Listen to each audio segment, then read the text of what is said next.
Hello again, YouTubers. This time it's my Night Goblins up against the Nurgle Chaos Warriors. These are the guys that fought in the previous battle. We're playing on the same board that I was playing on previously. We managed 3 games in this night, so yeah, it wasn't bad for 4 hours. So we roll for board setup, and it ends up being this corner setup, as you can see here. I roll first and pick the side with the 2 buildings in. The mission for this one was 12-inch center. Yeah, 12 inches from the center, and whoever contested that was my secret objective. Unfortunately, my opponent also rolled that secret objective, so it's my Night Goblins up against Nurgle Chaos for a very small area of the battlefield. So this is my opponent's setup.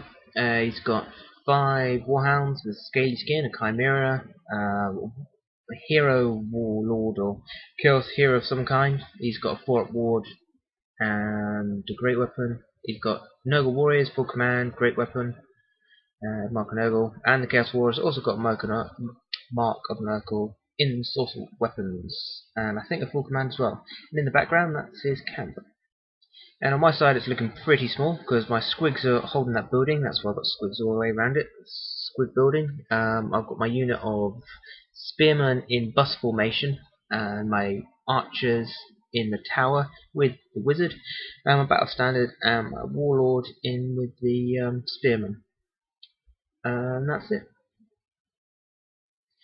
So I get first turn, and hopefully had the chance to shoot away everything I didn't like, and with a bit of magic as well. I had Vindictive Glare as my spell, and Curse of the Bad Moon, so very offensive spells, which was perfect for me. But the turn started off with my Stone Thrower missing, my Goblin Doom Diver blowing itself up, and my Wizard not actually achieving anything, which wasn't really what I wanted for the first turn, especially in this scenario where we start pretty close to the enemy. So in my opponent's turn, he moves up. Actually, just looking here, he has lost one Chaos Knight. I think that was probably Vindictive Glare, or just my archers. Whatever it was wasn't a high chance thing. So yeah, he moves up like this. That's all he does. He's got no magic, no shooting. It's back over to me. In my magic phase, I chuck out a Curse of the Bad Moon. So there's only a babby one, but it still covers up a fair few of those guys. It will end up being a toughness test. And unfortunately, he didn't roll too well and lost 2 of his guys there because he'd already lost one. My previous movement phase, I jumped my squigs out. I've done this so his Nurgle Warriors couldn't charge the building. He can't obviously get into the building, she can only move into the building, he can't march into it. So I was just going to gain ground if I stayed there, and he would have charged. My Spearman turned to face to make sure I didn't get any flank charges off by that ruddy Chimera. And yeah, that was all my movement. My Night Goblin boss at the top is trying to swing his way around. Also just to try and make my opponent think I could possibly be going for his camp. My opponent moves up, as you see, setting off my Fanatics, which charge about. I don't remember any breath weapon from the Chimera, so it probably doesn't have that. It's just got the regen. Is it this turn? I think it could be this turn. I tried to get a Stone Thrower shot on his general and missed, which was really irritating. That was about it. Other than that, I keep casting magic, both Vindictive Glare and the other one. Well, Vindictive Glare, I always went for the 10+1 to get the 3d6 strength 3 hits. It doesn't seem that offensive, but it's just enough to be annoying, I think. So I don't mind doing that. Plus, with my fungus mushrooms, I can roll 2 dice plus my extra 1 and get it off from 3 dice, which is quite nice. So I can draw out a few more dispel dice from my opponent.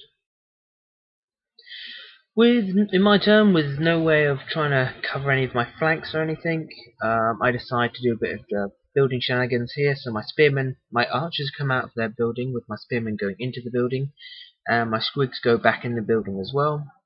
My wizard stays in the building, so all a big change around. Also my goblin big boss, he charges the flank with his giant squig. And here's that brave boss throwing himself in here into combat. Magic phase, I get the big Curse of the Bad Moon off, so that's the large template, and then with the choice of characteristics I can take. I place it in such a way it's next to the building, it will shoot its way through the 2 Chaos Knights that were left, and through the unit of Nurgle Warriors. By doing this, I actually kill off the Chaos Knight champion and a couple of Chaos Warriors, and also do a bit of damage to the walls behind as well. But luckily, my Fanatic survived.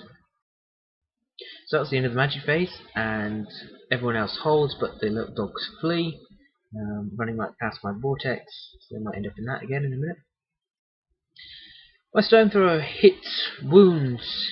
He fails his board save, but he managed to put 2 wounds through, but which was a shame, because that's the last chance that the stone thrower is going to get before his Chaos Lord turns around and decides to have a go at it. And in the combat phase, my great weapon wielding big boss finishes off the last Chaos Warrior. So at the end of the turn, we're looking something like this.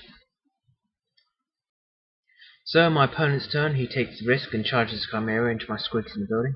With an awesome 20 strength 5 attacks. I nearly managed to kill off the damn Chimera. It's got 1 wound left, but I still have my archers there to try and shoot it and finish it off. And that's my end of my opponent's turn. As you can see, he's brought his Chaos Lord around to take my stone thrower out, and his warriors just march up. Last turn, his dogs rallied, but this turn I managed to shoot them off with a Vindictive Glare, and my Fanatic went through his Noble Warriors, doing another couple of wounds. And that's the end of my go. I managed to volley fire with all my archers, but they just couldn't get the last bloody wound off the Chimera. I seem to be cursed with the Chimeras. They forever get wounded and reduced to 1 wound and then survive the rest of the battle. But other than that, it's looking okay for the Gobbos. And in my opponent's turn, he starts charging in over here to take out my stone thrower. And his Noble Warriors go against my Gobbos here as well. In his movement phase, he moves his Chimera up here, I think ready to have a go at my big boss on the giant cave squid, because as I said, there is a possibility that your opponent's trying to get your own camp, so he had to protect his camp, otherwise it would be a loss. Well, I would have gained 500 points if that was my mission. He makes swift work of the stone thrower. And in the combat, my war boss kicks forward a handful of goblins, so he had no one to pick from, and just slaughtered some goblins. He won the combat, but I remained steadfast, and with a leadership 8 and a reroll, so I was quite happy there. And at the end of the turn, that's how it's looking. He overran with his Chaos Lord, that's how he managed to get to that position. I think that's about it. So, in my turn, I try and do some tricksy stuff. My Squig Hopper with my Goblin Boss on it. I try and position him to make sure I can get out of his 45 arc with the Chimera. I failed the first time, but thankfully I can reroll the dice and managed to roll far enough I could get out of his arc, so he's safe. Again, more tricksy stuff with the buildings. My Spearmen come out, and my Bowmen go in. Obviously relying on Swift Reform to do so. In the magic phase, I managed to get off another Curse the Bad Moon. You can see the template over there, and also the Vindictive Glare. And I think I've killed nearly half of what was left there of the Noble Warriors, which is ideal. But they pass a panic check, and there's no worries there. So my opponent in his turn moves like this, and I think it is pretty obvious now that we're both trying to go for the centre. We both understand what the other one's trying to do, so he just sets himself up so he can make plenty of counter charges to have a go at what's left, and leaves it at that. In my turn, the Fanatic misses all the buildings, manages to go straight through the remaining Noble Warriors, only to hit them 3 or 4 times and fail to do any damage whatsoever. So I jump my Squigs out here just to give him a tempting charge to have a go at me in his last turn. Other than that, my Goblin Spearmen leg it up to make sure they're within the 12 of the centre, and that's all I do in my turn. Oh, in my magic phase, again I try Vindictive Glare, try and get rid of that bloody Chimera, but do you think I can get rid of the last wound? No chance. And at the end of the game, it looks like this. So yeah, we're both trying to get the centre, so neither of us got it in the end, so none of us claimed our secret objective, the extra 500 points. So it was just down to what each of us had killed, and neither of us had killed very much, and it ended up being a draw. So at the moment, I'm high up in the league. I think I've got one guaranteed game left. We might have one new guy join towards the end, but at the moment there's 3 of us with very similar scores, and it all depends how my next game goes. I think if I lose it, that chap will win. If I win it, I might have a chance of winning too.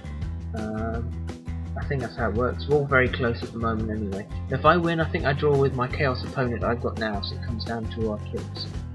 So anyway guys, thanks for watching, and I hope we'll see you in the next one. That was.